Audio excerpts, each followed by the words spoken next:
প্রিয় দর্শক শ্রেণীর শিক্ষার্থী বন্ধুরা, আশা করি সকলেই ভালো আছো। আমিও তোমাদের দোয়ায় ভালো আছি। আজকে আমি তোমাদের সামনে উপস্থিত হয়েছি হাইড্রোকার্বন থেকে কিছু আলোকপাত করার জন্য। গত ক্লাসে আমি আলোকপাত করেছিলাম তোমাদের সামনে অ্যালকাইন। প্রথম করেছিলাম অ্যালকিন, পরে অ্যালকিন, পরে অ্যালকাইন। আজকে আলোচনা করব অ্যালকোহল এবং অ্যালডিহাইড নিয়ে।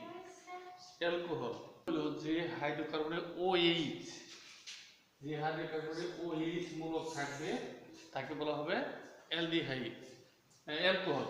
তবে সব যৌগেই OH যুক্ত থাকলেই অ্যালকোহল বলা যায় না। যেমন আমরা ফেনল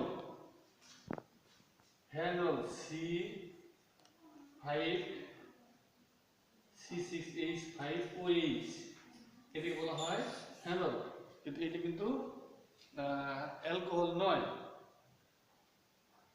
অ্যালকোহলে আমরা নামকরণ করব, অ্যালকোহলের সাধারণ সংখ্যা ছিল CnH2n+1।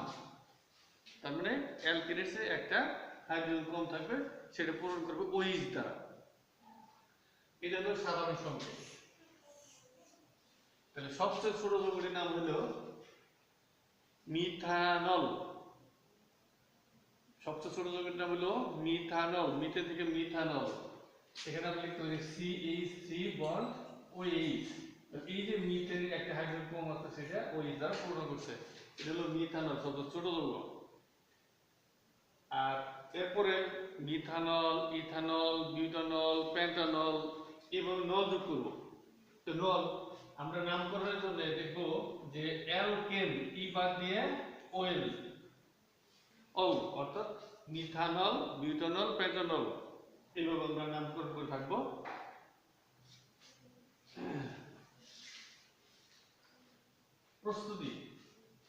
প্রস্তুতিতে আমরা জানি যে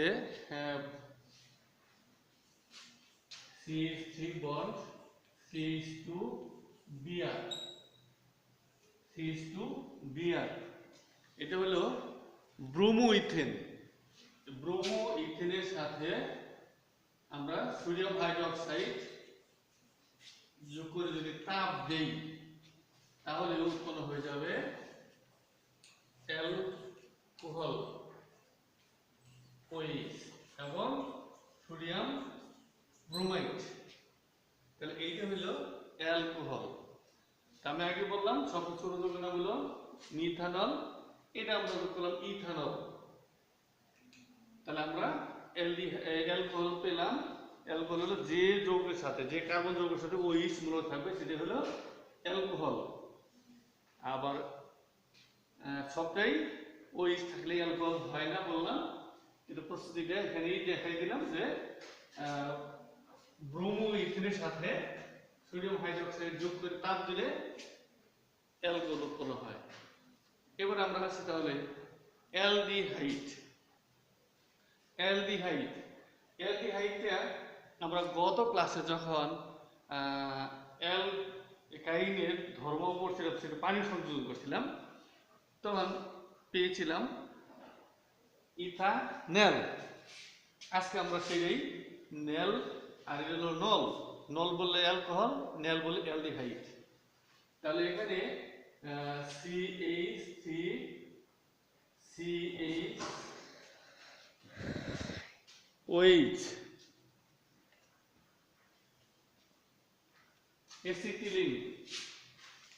অ্যাসিটিলিনের মধ্যে পানি যোগ করলে আমরা পাবো CH3 বন্ড ও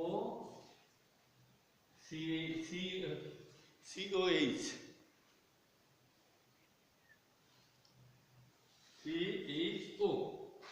তাহলে এখানে আমরা সাধারণ সংকেতে দেখতেছি যে যদি CH গ্রুপটা, CHO এই গ্রুপটা এই অ্যালকেনের সাথে যুক্ত থাকে, তাহলে সেটা বলবো অ্যালডিহাইড।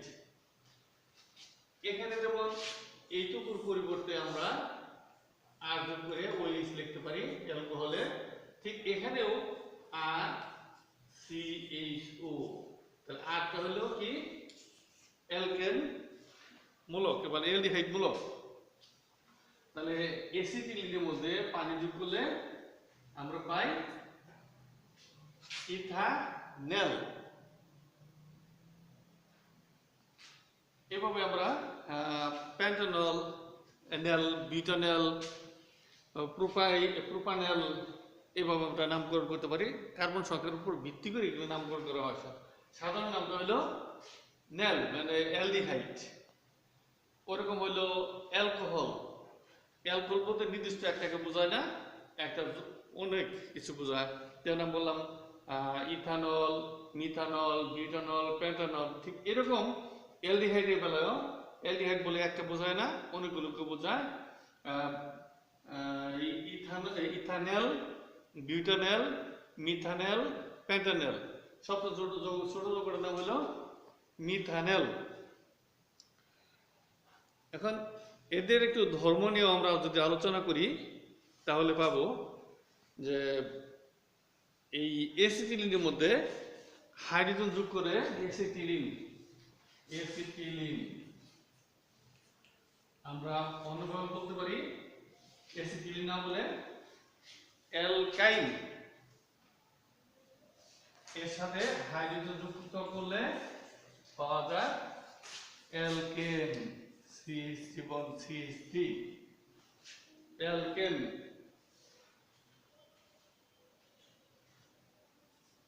তাহলে অ্যাসিটিলিন এর সাথে হাইড্রোজেন করে পেলাম অ্যালকেন।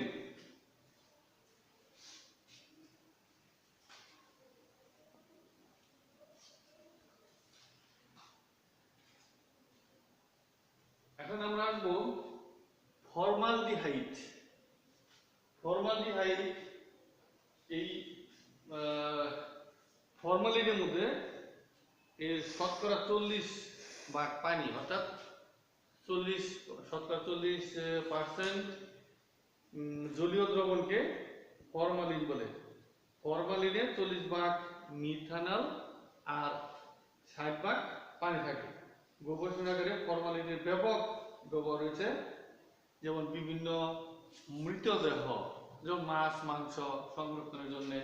এটা খাবার সংরক্ষণের জন্য ব্যবহার করা হয় না, এটা বিজ্ঞানাগারে ব্যবহার করার জন্য বা পরবর্তী কয়েক বছর বা শত শত বছর পরে এটা বিলুপ্ত হয়ে যাবে, সেই জন্য এটাকে প্রিজারভেটিভ করা হয়, যাতে পরবর্তী নমুনাটাকে দেখানো যায়, সেই জন্য ফরমালিন ব্যবহার। কিন্তু বর্তমানে অসাধু ব্যবসায়ী ফরমালিন বিভিন্নভাবে কাজে লাগিয়ে মানুষের দেহে বিভিন্ন রকম ক্ষতি করছে। কিন্তু ফরমালিন মূলত পচনশীল দ্রব্যকে সংরক্ষণ করার জন্য, কিন্তু খাদ্যদ্রব্যকে সংরক্ষণ করার জন্য নয়। সবাই সতর্ক থাকবে এই বিষয়ে। আজকে আমি তোমাদের এই অ্যালকোহল এবং অ্যালডিহাইড এই অল্প পরিসরে কথা বলে তোমাদের প্রস্তুতি বলে আমি তোমাদের সবাইকে ধন্যবাদ জানিয়ে সুস্বাস্থ্য কামনা করে আজকের ক্লাস এখানে শেষ করছি।